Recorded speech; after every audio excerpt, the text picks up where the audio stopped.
All right, let's take a look at problem number 2 in chapter 1's AP questions. All right, part A, the limit of function f, which is the graph on the left, as x approaches 1.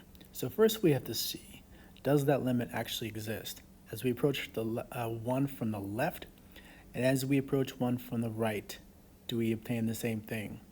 So as we approach x equals 1 from the left, our graph is approaching an output value of 2.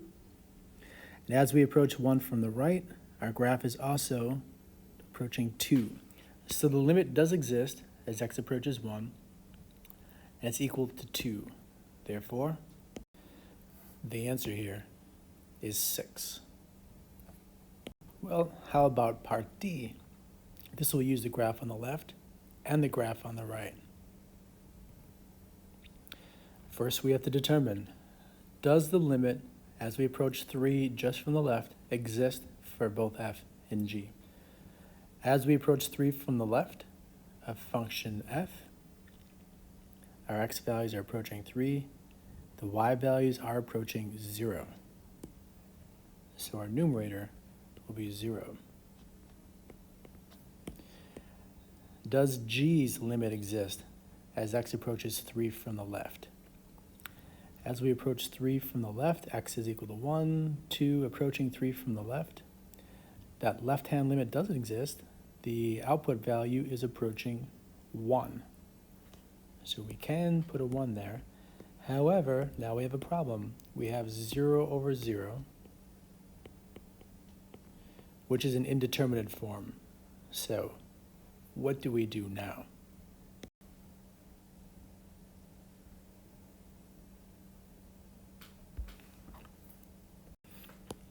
We look at this statement, assume that they're linear on the interval. That's a clue right there.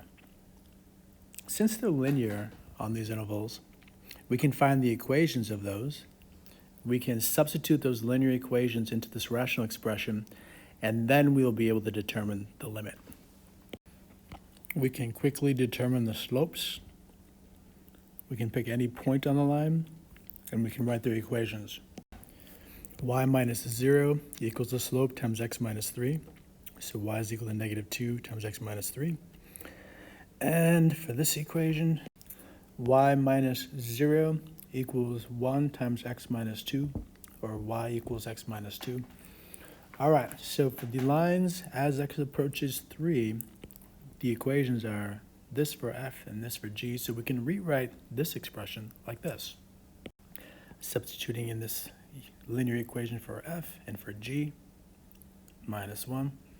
The denominator is x minus 3, and we now have a factor that's common. We can factor them out, and this is equal to negative 2. Did that all make sense? I hope that all made sense. All right.